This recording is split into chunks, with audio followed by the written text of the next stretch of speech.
السلام عليكم ورحمة الله وبركاته. بسم الله الرحمن الرحيم.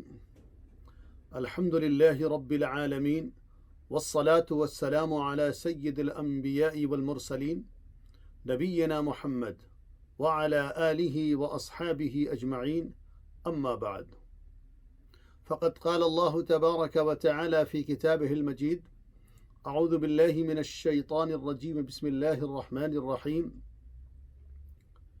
وأوصاني بالصلاة والزكاة ما دمت حيا وبرا بوالدتي، الآيات. وقال الله عز وجل: واعبد ربك حتى يأتيك اليقين. وقد قال النبي صلى الله عليه وسلم: سددوا وقاربوا وأبشروا واعلموا أنه لن يدخل أحدكم عمله الجنة. قالوا: ولا أنت يا رسول الله؟ قال: ولا أنا إلا أن يتغمدني الله برحمته، وإن أحب الأعمال إلى الله أدومها وإن قل، أو كما قال عليه الصلاة والسلام. محترم بزرگوں اور دوستوں، مائیں اور بہنوں، رمضان کے اختتام کے بعد ایک بار پھر میں آپ حضرات کی خدمت میں حاضر ہوا ہوں. رمضان کی مبارک ساعتیں، اس کی گھڑیاں، اس کی برکات، رمضان کی رونقیں ایک عجیب سما پیدا کرتی تھی جو صرف رمضان ہی کا خاصہ ہے. ہم اسے رمضان کے علاوہ کسی اور مہینے میں نہیں دیکھتے. یہ رمضان کا کمال ہے، اور اللہ سبحانہ و تعالیٰ کی رمضان کے اندر بے پایاں نعمتوں کی ایک نشانی ہے کہ جب رمضان کا مہینہ آتا ہے، بڑی آب و تاب کے ساتھ، بڑی آن و بان کے ساتھ، شان و شوکت کے ساتھ آتا ہے، اور جب تلک رہتا ہے اپنی رحمت، اپنی شان و شوکت، اپنی آن بان پوری دنیا کے اندر وہ بکھیرتا ہے، اور پھر یکایک جیسے ہی شوال کا چاند نکلتا ہے، اپنی آب و تاب کے ساتھ وہ رخصت ہو جاتا ہے. ہم فی الحال شوال کے مہینے میں ہیں. یہ بھی بڑا اہم مہینہ ہے. نبی پاک صلی اللہ علیہ وسلم نے اس مہینے کے اندر بھی بہت ساری پریکٹسز سے متعلق ارشاد فرمایا، جس کے بارے میں آج ہم گفتگو کریں گے. لیکن یہاں پہ ہمارے لیے جو لمحہ فکریہ ہے، جو ہمارے لیے سوچنے اور سمجھنے کی بات ہے، وہ یہ کہ اللہ سبحانہ و تعالیٰ نے رمضان کا اتنا عظیم الشان مہینہ ہمیں عطا کیا، تو کیا اس مہینے کے عطا کرنے کے بعد جو اتنی مبارک ساعتوں کے ساتھ ہمارے اوپر رونما ہوا اور پھر چلا گیا، اس کا مقصد سوائے اس کے کہ وہ آ جائے اور چلا جائے اور کچھ نہیں ہے؟ کیا رمضان کی برکات صرف رمضان ہی تک محدود ہیں؟ کیا اس کے بعد ہمارے اوپر کوئی واجب نہیں ہوتا؟ کیا ہمارے اوپر اور کوئی ابلیگیشن نہیں ہوتا؟ میرے محترم بزرگوں اور دوستوں، مائیں اور بہنوں، رمضان کی ہر گھڑی، رمضان کا ہر دن، رمضان کا ہر ویک، رمضان کا پورا مہینہ ہمارے لیے درس و عبرت کا مہینہ تھا. ہمارے لیے درس و عبرت کا مہینہ تھا، اور اس پورے مہینے کے اندر برکتوں کو سمیٹتے ہوئے، رحمتوں کو سمیٹتے ہوئے، مغفرتوں کو سمیٹتے ہوئے ہمیں پورے سال کے لیے ذخیرہ کرنا تھا، تاکہ ہم پورے سال اس برکتوں کے سہارے، ان رونقوں کے سہارے ہم جی سکیں. اللہ سبحانہ و تعالیٰ نے رمضان کے مہینے کو رخصت کر دیا. اس کا یہ مطلب نہیں ہے کہ اب ہماری عبادتیں اور ہماری پریکٹسز سب کی سب رمضان کے ساتھ رخصت ہو گئی. رمضان کی مبارک ساعتیں گئی ہیں، لیکن اللہ سبحانہ و تعالیٰ کی عبادت نہیں گئی. اللہ تعالیٰ موجود ہیں. جس اللہ نے رمضان کے مہینے میں ہمارے اوپر روزہ فرض کیا، جو اللہ رمضان کے مہینے میں رحمتوں کی بارش برسا رہا تھا، وہی اللہ آج بھی ہمارے سامنے موجود ہے. وہی اللہ جو ہمیں جینے کا موقع فراہم کر رہے ہیں. اللہ سبحانہ و تعالی کی عبادت، اس کی برگزیدگی اور اس کی تابع داری ہمیں پوری زندگی کرنا ہے. ہماری زندگی کے اندر اونچ نیچ ہوتا ہے، اپس اینڈ ڈاؤن ہوتے ہیں، لیکن ان تمام حالات کے اندر ہمیں اللہ کی بندگی سے کبھی بھی روگردانی نہیں کرنی ہے. ہمیشہ ہمیں اللہ کے سامنے سر بسجود ہونا ہے. اللہ کے حضور میں، اللہ کی بارگاہ میں حاضر ہو کر کے ہمیں اپنی بندگی کا ثبوت پیش کرنا ہے، کیونکہ یہی مقصد زندگانی ہے. یہی مقصد زندگانی ہے. اللہ سبحانہ و تعالیٰ نے اس کے علاوہ کوئی اور مقصد نہیں بنایا. میرے محترم بزرگوں اور دوستوں، مائیں اور بہنوں، اللہ سبحانہ و تعالیٰ نے حضرت عیسیٰ کی زبانی فرمایا کہ وَأَوْصَانِي بِالصَّلَاةِ وَالزَّكَاةِ مَا دُمْتُ حَيًّا، کہ اللہ سبحانہ و تعالیٰ نے مجھے نماز کا اور زکوٰۃ کا حکم دیا ہے میں جب تک زندہ رہوں. یہ عبادتوں کا سلسلہ انبیاء کرام سے چلتے ہوئے نبی آخر الزماں محمد عربی صلی اللہ علیہ وسلم تک پہنچا، اور یہ سلسلہ کوئی موسم کے ساتھ مربوط نہیں تھا، کسی ساعت کے ساتھ، کسی ایک گھڑی کے ساتھ وہ بدھا ہوا نہیں تھا، بلکہ عبادتوں کا سلسلہ یہ پوری زندگی کا سلسلہ ہے، کیونکہ اللہ سبحانہ و تعالیٰ نے ہمیں اسی مقصد کے لیے پیدا کیا. تو آپ نے دیکھا کہ حضرت عیسیٰ علیہ السلام جو کہ نبی پاک صلی اللہ علیہ وسلم سے پہلے حاضر ہوئے تھے، ان کی نبوت آپ صلی اللہ علیہ وسلم سے پہلے تھی. ان کو بھی اللہ سبحانہ و تعالیٰ نے حکم دیا تھا، وصیت کی تھی کہ تم نماز کو ادا کرو، زکوٰۃ کو دو، جب تک تم اس روئے زمین کے اوپر زندہ ہو، جب تک اللہ سبحانہ و تعالیٰ نے اس روئے زمین کے اوپر تمہارا رزق اور تمہارا پانی لکھا ہوا ہے. اسی چیز کو اللہ سبحانہ و تعالیٰ نے نبی پاک صلی اللہ علیہ وسلم کے اوپر بھی نازل فرمایا. کہا کہ وَاعْبُدْ رَبَّكَ حَتَّى يَأْتِيَكَ الْيَقِينُ، کہ آپ اپنے رب کی عبادت کیجئے جب تک کہ یقین نہ آ جائے. یقین سے مراد یہاں پہ موت ہے. موت ایک ایسی ناقابل انکار حقیقت ہے کہ جس کے بارے میں کسی کو شک و شبہ نہیں ہے. موت کے لیے، موت کے تصور کو ماننے کے لیے کسی مذہب کی ضرورت نہیں ہے. آپ کو کوئی بیلیو کرنے کی ضرورت نہیں ہے، کیونکہ موت ایک ایسی حقیقت ہے کہ چاہے وہ بلیونگ آدمی ہو، چاہے وہ ایمان رکھتا ہو، چاہے وہ صاحب ایمان ہو یا ایمان نہ رکھتا ہو یا ایمان والا نہ ہو، ان تمام کے باوجود ہر انسان موت کے اوپر یقین رکھتے ہیں. اسی کو اللہ سبحانہ و تعالیٰ نے یقین سے تعبیر کیا ہے کہ موت یہ ایک ایسا یقین ہے، ایک ایسی ناقابل انکار حقیقت ہے جس کو کوئی بھی جھٹلا نہیں سکتا، کوئی بھی نہیں جھٹلا سکتا. اللہ سبحانہ و تعالیٰ نے ہر ایک کے لیے اس کو آشکارا کر کے رکھا ہے. آپ نے دیکھا کہ اس دنیا کے اندر جتنے بھی انسان آئے ہیں، حضرت آدم جو کہ سب سے پہلے انسان ہیں، ان سے لے کر کے اس رہتی دنیا کے آخری انسان تک، اس رہتی دنیا کے آخری وقت تک جتنے بھی انسان آنے والے ہیں، سب کے سب اسی مرحلے سے گزرنے والے ہیں. سب کو موت آنی ہے.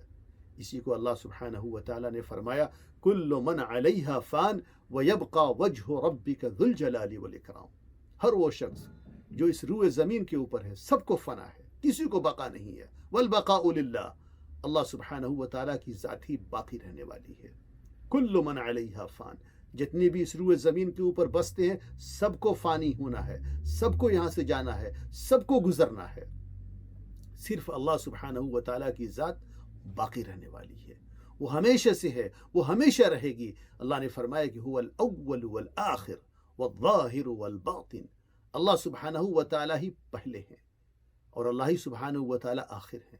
اللہ سبحانہ و تعالیٰ کے پہلا ہونے کا مطلب یا آخری ہونے کا مطلب یہ ہے کہ اللہ سبحانہ و تعالیٰ سے پہلے کوئی چیز تھی ہی نہیں.